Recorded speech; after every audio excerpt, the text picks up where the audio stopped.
Hi there, and welcome to She Spice. Meek Mill's inconveniences seem, by all accounts, to be going from terrible to more awful. As indicated, new confirmations are set to nail the Philadelphia local for life fresh out of the box. New declarations are clearly substantiating what fans have long expected, and in the event that the declarations are anything to go by, docile Meek Mill is on the line. What new proof has sprung up, and how can it influence Mild Factory's WAP? The rapper Meek Mill has been the subject of different reactions when word on the road recommended that he could have had an illicit relationship with Diddy prior to becoming popular. Many fans guarantee that the rapper wouldn't be where he is today had he not given his back to the music industry. The allegations reached a critical stage on X, previously Twitter, as fans across the globe impacted the Philadelphian rapper for his dealings with Diddy. Man, you're doing it, man. You merit it.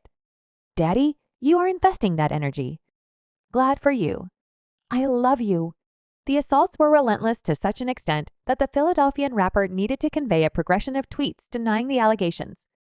He made sense of the fact that he didn't have anything to do with the terrible Kid Records chief, with the exception of music, as per Resign Factory. The allegations were a mission to curse his standing after he had dropped free music. One of his tweets read, "When I get a young lady around me, I'm laying down with her 2 times every day. Haha, request some of your top P choices. The P doesn't control me, however. It's like a high one for gay individuals, yet that delicious P does it for me. I ran Reds to get that feeling you all are unusual on here, like fiends." Anyway, many fans weren't accepting his safeguard. Accepting that he could be bi and laying down with all kinds of people, they felt that Resign Factory was diverting from the main problems and was most likely gay yet scared of the extreme kickback he would get from the hip bounce and African American community. It's an obvious fact that hip bounce players and the African American population are and subsequently would come for the rapper. Assuming news spread that he adored the darer of men, he would be savaged constant and could turn into the object of all jokes more terrible. His kindred rappers would simply involve it as a stick to outshine him on the off chance that he ever dealt with any of them in this way. Submissive Factory, not having any desire to be the subject of savages, denied the charges. With each ounce of his being, he composed one more message on X. "I'm from Philadelphia.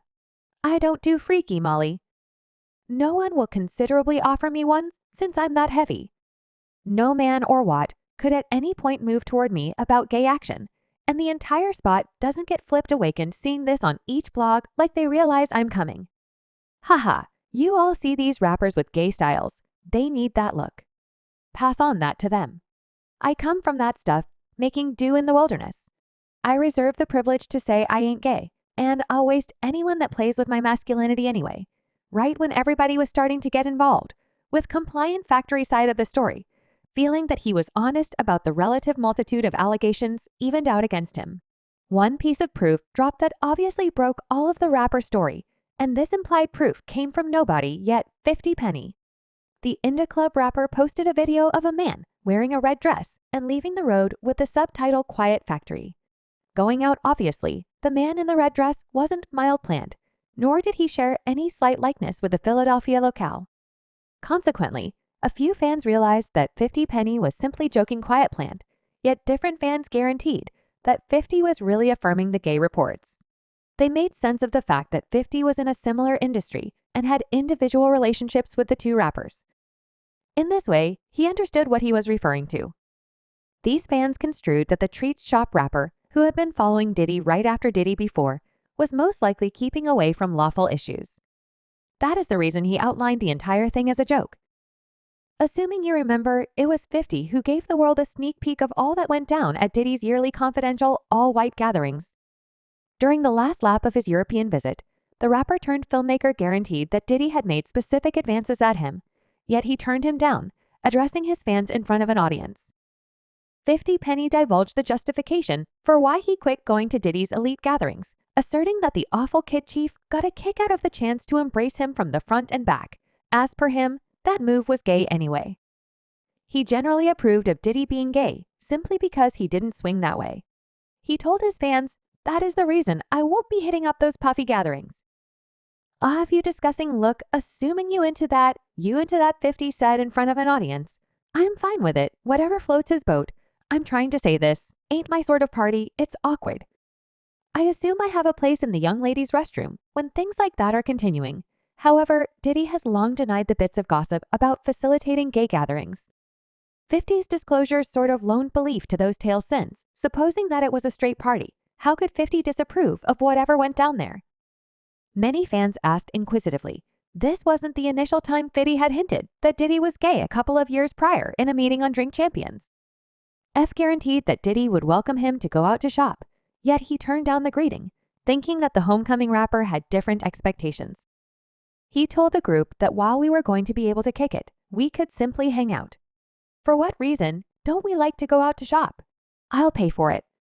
Viv reviewed Diddy, letting him know he let me know he took me shopping. I saw him say, what did you say, no doubt? I thought he wanted some garments. And similarly, fans deciphered his post on Dawson Factory as an affirmation of the talk that the Philadelphia local was gay and had a sexual relationship with Diddy.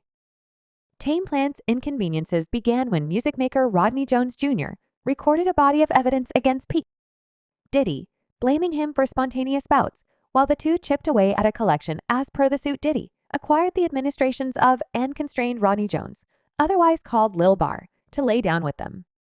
The collection being referred to was Diddy's Adoration Collection. Off the lattice, on which Lil Pol guaranteed he delivered 9 tunes, Rodney Jones made sense of the fact that while they chipped away at the collection, Diddy would get his privates and attempt to lay down with him, letting him know that it was a typical practice in the business. Jones likewise guaranteed that he went to a listening party last year at Diddy's home, where he had to make efforts with tequila bound with obscure substances. Jones didn't show who constrained him or who put something in his beverage, yet that's what he guaranteed. He awakened the next day at around 40 a.m. with a whore close by. The claim guarantees that Diddy offered Lil Bar bunches of cash and vowed to assist him with winning honors and connecting him up with high-profile makers in the game anyway. Rodney denied all that Diddy offered, if no one but he could give him his posterior. The music magnate undermined him with viciousness. Now, this is where Easygoing Factory comes in. According to the claim documented by Rodney Jones, he guaranteed that Diddy let him know he had laid down with a rapper and R&B vocalist whose names were redacted. References in the claim recognize the rapper as a Philadelphia local who dated Nicki Minaj, yet didn't specify his name anyway. Fans did their own math and concluded that the rapper being referred to was, in all honesty, Submissive Plant, and on second thought, Akane seems, by all accounts, to be the main rapper from Philadelphia who dated Nicki Minaj. The two were a thing, and the toast of numerous virtual entertainment clients anyway. Their 2-year relationship came to an end after a major battle during Nicki Minaj's birthday. The subtleties of the split-up are muddled, yet a few sources guaranteed that Mild Factory liked to invest energy with his companions. Then the birthday young lady, a circumstance Minaj found irritating the two darlings, headed out in a different direction, bearing enmity towards one another. In the meantime, the R&B vocalist distinguished in the suit against Diddy was depicted as one who performed at the Super Bowl and had an effective Vegas residency. Many fans felt that this alluded to Usher, as he is the furthest down the line craftsman to perform at the fair finish Super Bowl, in addition to the Hello Daddy vocalist as of late declared his Las Vegas residency. Such countless fans believed that he impeccably fits the portrayal. Besides introduce a couple of meetings has what he saw and experienced when he remained with Diddy for a year. As per the R&B vocalist, he saw a couple of things that he was unable to depict to the host, then yet guaranteed that they were exercises that weren't good for him as a teen. Diddy likewise once guaranteed in an interview with Kevin Hart that he dozed in a similar bed with Usher. However, he rushed to add that there was nothing heartfelt, so it isn't implausible to expect that the R&B vocalist referenced in the suit is Usher. After all, attendant and Diddy have for some time been associated with being significant others. In the meantime, Diddy made an announcement through his legal counselor, Mr. Shan Hawley, denying every one of the allegations and calling Lil Pol a liar.